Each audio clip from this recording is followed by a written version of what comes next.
디지털 치료제는 약물은 아니지만 의약품과 같이 질병을 치료하고 건강을 향상시키고 치료 목적으로 제공하는 소프트웨어 의료기기로 국제비영리 단체인 디지털 치료제 협회에서는 질병을 예방, 관리, 치료하기 위해 환자에게 근거 기반의 치료제 개입을 제공하는 소프트웨어 의료기기로 정의하였습니다. 디지털 치료제에는 웹, 게임, VR 등이 활용되며 영상, 소리 등 일련의 디지털 자극으로 환자의 행동이나 생활 양식을 바꾸고 그 결과로 얻은 데이터를 수집, 분석하며 단독 사용보다 의약품, 의료기기와 함께 사용됩니다. 1세대 치료제인 저분자 화합물, 2세대 치료제인 생물체제에 이은 3세대 치료제로 분류됩니다. 다른 치료제처럼 임상시험으로 효과를 확인하고 미국 식품의약국인 FDA의 심사를 통과해야 합니다. 우리나라 식품의약품 안전처의 정의도 거의 유사하나 식약처에서는 2020년 8월에 발간한 디지털 치료기기 허가와 심사 가이드라인에서 디지털 치료제라는 용어 대신 의료기기임을 강조하였고 디지털 치료기기라는 용어를 사용하였습니다. 미국 FDA가 2017년 9월 페어 테라피틱스의 약물 중독 치료 의료용 모바일 앱 리셋을 맨 처음 허가하면서 등장하였습니다. 당 사례에서는 399명을 대상으로 한 결과의 리셋을 병행했을 때 약물 중독 치료 효과는 16.1에서 22.7%로 대주군에 비해 5배 이상 높게 나타났습니다. 2017년 이후부터는 디지털 치료제 특허 출원 및 임상 건수가 지속적으로 상승하였고 산업 성장을 견인하고 있으며 글로벌 시장조사 통계기관 스타티스타는 디지털 치료제 시장이 2016년에 16억 7천만 달러에서 2025년 89억 4천만 달러 규모로 성장할 것으로 내다봤으며 시장조사 기관인 그랜더뷰 리서치에 따르면 디지털 치료제 시장은 연평균 20% 성장하고 2025년 87억 달러, 하나 약 10조 원 규모에 이를 것으로 전망하였습니다. 기존보다 개발이 소요되는 시간과 비용이 기존 신약에 비해 크게 절감되고 약품과 달리 독성이나 부작용도 거의 없고 저렴한 비용으로 동등하거나 더 뛰어난 치료 효과를 제공할 수 있다는 장점이 있습니다. 무엇보다도 치료제 복제 비용이 제로에 가깝기 때문에 시장 전망이 상당히 밝습니다. 그러나 디지털 치료제는 제품 사용 경험과 피드백을 토대로 코드 수정이나 펌웨어가 꾸준히 필요하며 기존 하드웨어 중심인 의료기기 허가 체제와 대비되는 신속한 허가 체계가 필요합니다. 디지털세는 영업장 위치와 관계없이 기업 매출에 따라 세금을 부과하는 법인세로 주로 다국적 IT 기업이 물리적 사업장을 시장 소재지에 두지 않으면서 해당 지역에서 발생한 이익에 제대로 된 법인세 과세가 어렵다는 지적에서 출발하였으며 구글, 페이스북 등 인터넷으로 사업을 영위하는 글로벌 기업이 주로 과세 대상으로 언급되고 있습니다. 이들은 주로 지식재산권, 특허권 등 무형자산을 세율이 낮은 국가로 이전한 후 시장 소재지에서 로열티 등 무형자산 사용 비용을 지급하는 방식으로 조세를 회피하고 있으며 일부 다국적 기업이 채택한 더블 아일리시 더치 샌드위치 전략을 대표로 들 수 있습니다. 이 전략은 법인세가 가장 저렴한 아일랜드에 2개 이상 현지 법인을 설립하고 글로벌 이익을 분할하는 방식입니다. 2018년 3월 유럽연합 집행위원회는 글로벌 디지털 기업의 유럽 내 매출에 세금을 부과하는 디지털세 법안을 발표하였으며 2020년 1월 1일까지 시행을 목표로 하였으나 회원국 입장이 갈렸습니다. 결과는 프랑스, 이탈리아, 스페인은 찬성, 아일랜드, 네덜란드, 벨기에, 그리스 등은 반대 입장을 보였습니다. 이는 국가별 법인세율이 다르기 때문인데 디지털세가 도입되면 아일랜드와 같은 국가는 투자 매력이 감소할 우려가 있기 때문입니다. 그렇기 때문에 합의가 어려워지자 디지털세 독자 도입을 밝힌 국가도 있습니다. 국내에서도 2018년 11월 박선숙 바른미래당 의원이 발의한 부가가치세법 개정안이 국회를 통과하여 디지털세 논의 기초를 마련하였고 디지털세 도입에서 과세 표준이 되는 정확한 매출 파악을 위한 법안이 되었습니다. 이후 2019년 10월 OECD가 디지털세 초안을 공개하면서 탄력이 붙었으나 미국 도널드 트럼프 행정부가 과세 대상에 소비재 생산기업을 포함시키자고 제안하면서 논의가 미국 대 반미국 구도로 형성되었습니다. 이로 인하여 미국이 디지털세 논의를 불발시키려 한다는 비판이 제기되기도 하였습니다. 딥페이크는 AI 기술을 이용해 제작된 가짜 동영상 또는 제작 프로세스 자체로 딥러닝과 페이크의 합성어입니다. 족대관계 생성 신경망이 일어나는 기계학습을 사용하여 기존 사진이나 영상을 원본에 겹쳐 만들어냅니다. 시촌 2017년 미국 대형 온라인 커뮤니티 레딧에 올라온 합성 포르노 영상을 딥페이크 시초로 보며 딥페이크스라는 아이디를 쓰는 이용자가 오픈소스 소프트웨어 텐서플로우를 활용해서 유명 연예인과 포르노를 합성한 영상을 올렸습니다. 이후 페이크 앱이라는 무료 소프트웨어가 배포되면서 초보자도 쉽게 딥페이크 영상을 만들어 올리기 시작하였으며 기술이 고도화되면서 점차 진짜와 구분하기 어려운 수준까지 발전하였습니다. 이로 인해 딥페이크 기술은 많은 윤리 논쟁을 촉발하였으며 위조 포르노 피해자가 늘어나고 있다는 점이 가장 큰 우려를 사고 있습니다. 있습니다. 대표적으로 겔 가돗, 엠마 왓슨 등 미국 할리우드 유명 여배우들이 딥페이크 풀어놓은 영상으로 많은 피해를 입었으며 아시아 지역에서는 한국 K-팝 가수들을 타겟으로 보고 있습니다. 사이버 보안 연구회사 딥트레이스의 보고서에 따르면 2019년 유통되고 있는 딥페이크 영상은 14,698종 가운데 96%는 포르노로 소비되었으며 얼굴 합성 피해자는 미국, 영국 여배우가 46%, 한국 K-팝 가수가 25%로 많은 비중을 차지하였습니다. 딥페이크 가짜뉴스로 인한 위험성도 제기되고 있으며 유명 정치인의 얼굴을 합성한 딥페이크 연설 영상은 텍스트로 된 가짜뉴스와 비교하면 파급력이 더 클 것으로 예상합니다. 조던 필 영화 감독은 버락 오바마 전 미국 대통령이 트럼프는 천하의 쓸모없는 놈이라고 말하는 딥페이크 영상을 만들어 공개하였는데 이것은 딥페이크 기술이 내포한 위험성을 사람들에게 알리기 위한 목적이었습니다. 현재 지속해서 AI와 GPT에 대한 법, 규제 가이드라인이 논의되고 있습니다. 라이다는 레이저빔을 발사하여 대상 물체로부터 반사되는 빛 신호를 받아 물체까지의 거리를 측정하는 기술로 레이저 펄스를 발사하여 그 빛이 대상 물체에 반사되어 돌아오는 것을 받아 물체까지 거리 등을 측정하고 물체 형상까지 이미지화하는 기술입니다. 라이다는 전통적인 레이더와 원리 측면에서는 동일하지만 사용하는 전자기파 파장이 다르기 때문에 실제 적용 분야와 이용 기술에서 차이가 있습니다. 레이더가 전파를 사용하는 반면 라이다는 적외선, 가시광선, 자외선, 레이저빔을 사용합니다. 적외선 레이저를 사용하는 라이다는 850에서 1550나노미터 정도의 매우 짧은 파장인 근적외선에서부터 단파 적외선을 사용하나 주로 905나노미터와 550나노미터 파장의 근적외선과 단파 적외선을 사용하기 때문에 거리 정확도가 수센티미터 정도로 좋을 뿐만 아니라 공간 분해 능도 0.1도 정도로 정교하게 제어할 수 있습니다. 특히 905나노미터 라이다는 비나 안개가 있는 환경에서 550나노미터 라이다보다 신호 감쇄가 4배에서 5배 적을 뿐만 아니라 눈이 내리는 환경에서도 신호 감쇄가 2배 정도 적으며 감지 거리는 905나노미터, 1550나노미터 라이다 모두 수백 미터까지 가능합니다. 그러나 라이다 빔 파장이 905나노미터인 경우 사람의 눈으로 볼 수 있는 붉은 빛인 900나노미터에 가까워서 1550나노미터 파장보다 눈의 망막이나 시신경 등에 심각한 손상을 줄 수 있습니다. 이러한 특성을 활용하여 특정 공간이나 목표 지점의 3차원 측정 결과로 3D 지도를 작성합니다. 특히 라이다는 입사광과 출력광 간의 공간 결맞음 특성을 가진 레이저를 이용하며 높은 공간 결맞음은 레이저 빔을 매우 정교하게 한 지점에 집중시키는 특성으로 레이저 포인터에도 활용됩니다. 라이다는 대상 물체까지의 거리, 속도와 운동 방향, 온도, 주변의 대기 물질 분석 및 농도 측정 등 다방면에서 활용되며 구름 빗방울, 에어로졸 등을 감지할 수 있어 기상 관측과 지형을 정밀하게 그려내거나 비행체 착륙 요도에 쓰입니다. 라이다가 가장 각광받는 분야는 자율주행이며 3차원 영상을 구현하기 위하여 필요한 정보를 습득하는 센서의 핵심 기술로 라이다가 활용됩니다. 이를 위한 작동 방식은 주변 환경에 대한 3차원 영상을 얻는 방법으로는 하나의 레이저 빔을 스캔하는 방식과 동시에 여러 빔을 복사하는 플래시 방식이 있습니다. 플래시 방식의 라이다는 8에서 128개의 레이저 빔 또는 채널을 사용하며 라이다를 이용하여 얻은 고해상도의 3차원 영상 정보는 물체의 정확한 탐지 및 분류를 통하여 충돌을 방지하고 안전한 운행을 할 수 있도록 도움을 줍니다. 하지만 라이다는 비가 오거나 눈이 내리는 날씨에 비나 눈을 물체로 인식하기 때문에 정상적으로 작동할 수 없어 이러한 날씨 환경에서는 레이더가 라이다보다 성능이 뛰어납니다. 또한 기술 발달로 라이다 비용이 저렴해지고 크기도 작아졌으며 과거에만 해도 자율주행 차량 위에 큰 라이다가 장착되어 부품이 없었지만 점차 소형화되면서 디자인 측면에서도 진일보했다는 평가를 받고 있습니다. 랜덤 스토어는 물류 창고에 한정된 공간을 최대로 활용한 시스템으로 상품별로 정해진 공간에 배치하던 기존의 물류 시스템과는 대비되는 개념입니다. 랜덤 스토어 방식은 커다란 수납장 같은 진열대를 일렬로 배열해 놓고 다양한 제품을 진열대 곳곳에 구역이나 종류 구분 없이 소량씩 배치하는데 같은 물건이 이쪽 진열대에도 있고 저쪽 구석 진열대에도 있습니다. 언뜻 보면 무질서한 데다 비효율적으로 보이지만 실상 그렇지 않습니다. 이는 각 상품 입출구 시점을 예측한 데이터와 다양한 종류의 상품 규모를 고려하고 주문받은 상품을 보관 장소에서 꺼내는 인력 동선을 모두 고려한 시스템이 배치 공간을 정하며 제품은 랜덤 스토어 기반 물류 소프트웨어를 설치한 단말기가 지시하는 진열대 위치에 배치하며 이 소프트웨어는 해당 제품의 주문 빈도, 센터 전체 내 배치 분포, 위치별 재고량 등을 토대로 최적의 진열 장소를 계산하여 입고 담당자에게 알려줍니다. 이는 제품을 아무 곳에나 무작위로 집어넣는 것처럼 보이지만 사실은 고대의 알고리즘으로 제품별 배치를 설계한 것입니다. 이 랜덤 스토어의 최대 장점은 속도로 수많은 입고자와 출고자가 각자 동선을 최소화할 수 있어 작업 시간이 크게 줄어들어 더 많은 제품을 더 빠른 시간에 내보낼 수도 있어 공간관리 측면에서도 효율이 높습니다. 보통 제품 보관 공간이 정해져 있는 일반 물류센터에서는 제품이 소진되어도 다시 채워넣기 위하여 그 공간을 비워놓지만 랜덤 스토어 시스템은 빈 공간으로 발생하는 비효율을 허용하지 않습니다. 대표적으로 해외에는 아마존, 국내에서는 쿠팡이 각각 대표하며 활용하고 있습니다. 랜선 집사는 인터넷을 통해 다른 사람이 기르는 고양이 사진이나 동영상을 즐겨보는 사람을 뜻하는 신조어로, 랜선은 인터넷을 말하고 집사는 고양이 시중드는 사람을 스스로 낮춰 부르는 말로 강아지보다 도도한 고양이를 모신다는 의미입니다. 온라인상에서는 영상, 사진 등으로 동물 보는 걸 즐긴다고 해서 뷰니멀로도 불리며 본다는 뜻의 뷰와 동물을 뜻하는 애니멀의 합성어입니다. 어떤 사람은 현실을 이유로 고양이를 기르지 못하니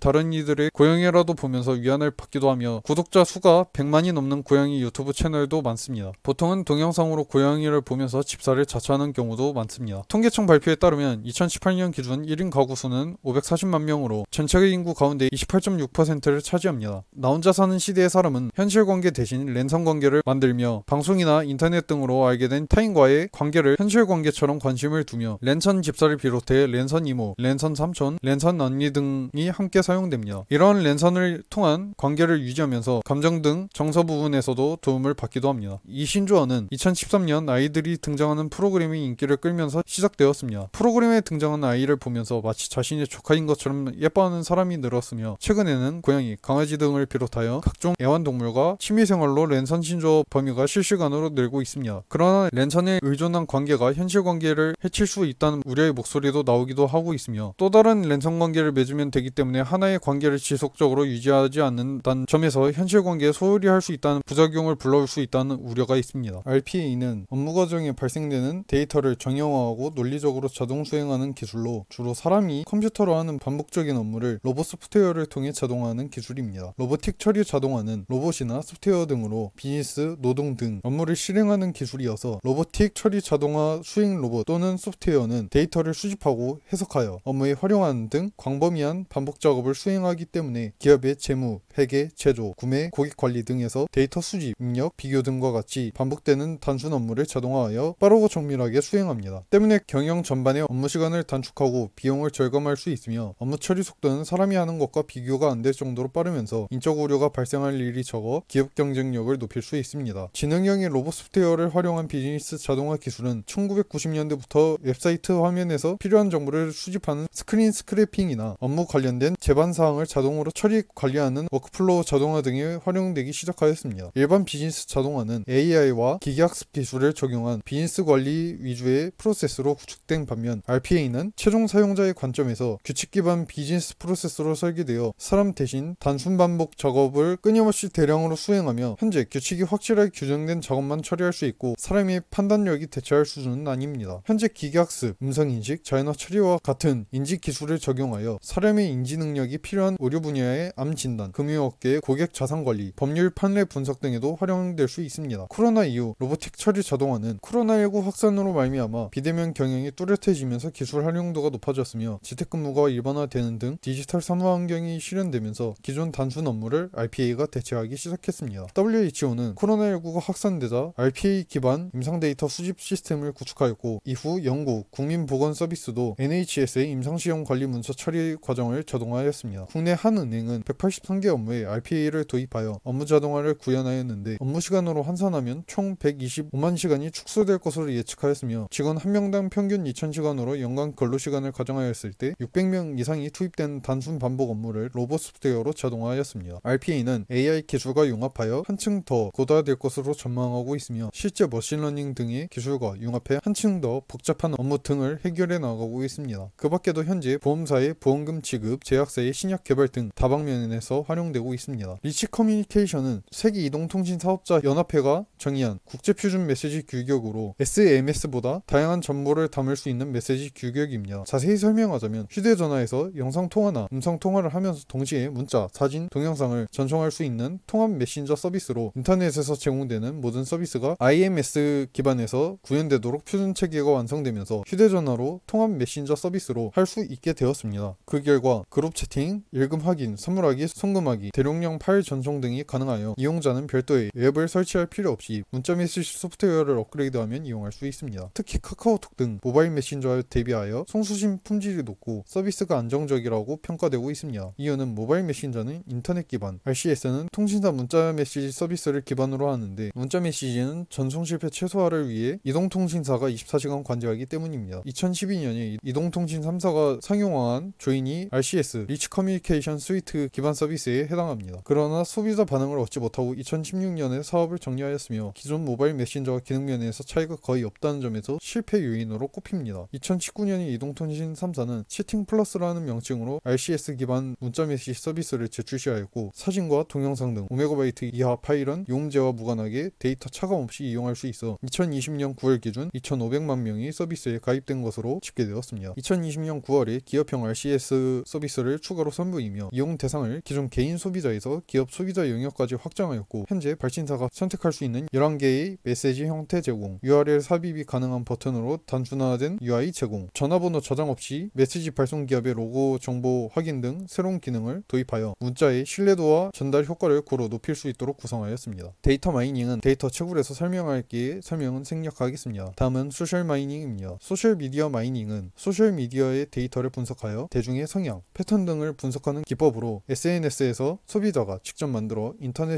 축적된 소셜 미디어 데이터를 분석하면 집단 지성에 기반한 사회 경영, 여론 변화나 사회적 흐름을 파악할 수 있습니다. 보통 기업이 하는 의사결정이나 마케팅 전략 수립, 고객 관리, 금융, 교육, 환경 등 여러 산업 분야에서 적용하고 있습니다. 예를 들어 패션 업계에서는 사용자 댓글을 분석하여 유행할 만한 디자인의 옷을 개발하거나 자주 언급되는 여배우를 마케팅에 섭외하는 것입니다. 여기서 사용되는 데이터는 사용자의 미디어 정보 사용 시간, 유사 미디어 주회수, 미디어 공유 수 등의 정형 데이터와 사용자 댓글 등의 비정형 데이터, 반정형 데이터를 모두 포함합니다. 일반적으로 소셜미디어 마이닝은 소셜미디어에서 수집한 정보를 분석하는 것을 넘어 유의미한 정보로 활용하는 과정을 포함합니다. 이 중 특히 비정형 데이터인 텍스트 데이터를 사용하여 감정이나 여론을 분석하는 기법을 여론 마이닝이라 합니다. 여론 마이닝은 웹사이트 또는 SNS 등에 나타난 여론, 의견 등 데이터를 분석해 유의미한 정보로 재가공하고 활용하는 빅데이터 기술입니다. 이는 감성 분석 기법의 하나로 오피니언 마이닝이라고 불리기도 하며 통상적으로 감성 분석을 여론 마이닝과 동일한 의미로 사용합니다. 그러나 감성 분석은 텍스트 데이터뿐만 아니라 음성 데이터에서 발견되는 톤, 템포 등의 정보를 분석하는 것을 포함합니다. 예를 들어 여론 마이닝으로 구매 후기, 상품평과 같은 텍스트 데이터에서 유용한 정보를 찾아낼 수 있으며 상품 만족도를 단순하게 평점으로 분석하는 것과는 달리 이용자들이 자유롭게 작성한 댓글과 표현들을 데이터로 모아 분석하면 좋았어요, 만족 등과 같은 단어의 사용 빈도로 만족도를 측정할 수 있을 뿐만 아니라 상품의 장단점에 대한 새로운 규칙이나 의견도 분석할 수 있습니다. 특히 여론 마이닝은 트렌드 파악뿐만이 아니라 제품 및 서비스 평가, 미래 예측 등 다양한 분야에서 활용될 수 있어 정치 및 사회 등 특정한 사안이 발생했을 때 사람의 생각이 어떻게 변화되는지 또한 실시간으로 파악이 가능합니다. 여론 마이닝은 인터넷 댓글, 카페 및 블로그에 작성된 글 등 텍스트 형태의 비정형 데이터를 다루지만 이 같은 텍스트 데이터는 단어에 따라 의미가 달라지는 경우가 많습니다. 또 상대적 표현이나 개인의 감정 등이 드러나는 등 정제되지 않은 표현이 많아 분석이 쉽지 않습니다. 특히 텍스트 데이터에는 형용사, 부사 등에 따라 의미가 달라지거나 크다, 작다와 같은 상대적인 표현, 정제되지 않은 표현 등이 많아 분석하는 데 어려움이 있습니다. 때문에 이를 객관적으로 분석하기 위해서는 어휘를 수치화하고 통계 작업을 거쳐야 하며 긍정과 부정 어휘를 극성화해서 긍정과 관련된 데이터를 플러스 1, 부정과 관련된 데이터를 마이너스 1로 각각 수치화해 긍정도를 계산하는 방법 등으로 여론 마이닝은 텍스트에 내재된 가치를 구체적으로 분석할 수 있다는 장점이 있습니다. 무엇보다도 상품 만족도를 평점만으로 분석하는 것과는 달리 자유롭게 작성된 댓글과 표현을 데이터로 분석하면 긍정적 단어 사용 빈도로 만족도를 측정할 수 있으며 장단점에 대한 의견을 분석하고 원인 도출 또한 가능합니다. 또한 감성 분석을 활용하면 분석 가능한 데이터의 범위가 넓어질 수 있으며 텍스트 데이터뿐만이 아니라 음성 데이터에서 발견된 톤, 템포 등의 정보까지 포함해 분석할 수 있습니다. 마지막으로 텍스트 마이닝에 대한 설명입니다. 텍스트 마이닝은 텍스트 데이터에서 가치와 의미가 있는 정보를 찾아내는 기법으로 많은 정보들이 온라인 뉴스 기사, 기술 문서, 도서, 이메일, 마이크로 블로그, SNS 및 웹페이지와 같은 텍스트 형식으로 저장되며 이렇게 공개된 다양하고 풍부한 텍스트 정보에서 특정 주제와 관련된 부분을 뽑아 의미를 분석하고 사회 현상이나 여론의 경향 등 고품질의 정보를 도출하기 위한 방법으로 텍스트 마이닝 기법을 활용합니다. 텍스트 마이닝의 기반 기술로는 대용량의 텍스트 데이터를 저장 후 처리하는 빅데이터 기술과 텍스트 데이터 구조를 분석하고 포함된 정보를 통계 처리가 가능한 형태로 변환하는 자연어 처리 기술이 있습니다. 이를 바탕으로 데이터 안에서 단어의 출현 빈도를 파악하는 단어 빈도 분석, 유사한 단어 또는 비슷한 성격의 단어들을 묶어주는 군집 분석, 단어에 나타나는 긍정 혹은 부정 등의 감정적 요소를 추출하여 그 정도를 판별하는 감성 분석, 그리고 서로 다른 단어가 동시에 나타날 확률에 기초하여 단어 간 연관성을 추출하는 연관 분석 등의 통계적 방법들이 사용됩니다. 비통계적 방법으로 기계학습을 이용하여 입력된 텍스트 내용을 짧게 쉽게 요약하거나 주제 정보나 키워드를 추출하여 그 결과를 검색 엔진에 적용할 수 있으며 그 밖에 스팸 메일 필터링, 사기범죄 감지, 고객 관계 관리 분야에 활용합니다. 데이터 마이닝이 구조화되고 사실적인 방대한 데이터베이스에 관심 있는 패턴을 찾아내는 기술 분야라면 텍스트 마이닝은 텍스트를 분석하고 구조화하여 의미를 찾아내는 기술 분야로 구조화되지 않은 방대한 문헌 집단에서 주제와 토픽을 찾아내기 위해 유사한 의미가 있는 단어들을 군집하는 방식을 사용해 주제를 추론하는 토픽 모델링 방법으로 LDA 알고리즘을 사용하기도 합니다. 마이크로 모빌리티는 무동력 또는 전기 기반의 다양한 크기와 형태를 가진 1인에서 2인용 교통수단으로 전기 스쿠터, 초소형 전기차 등이 있습니다. 초소형 전기차의 경우 1회 충전으로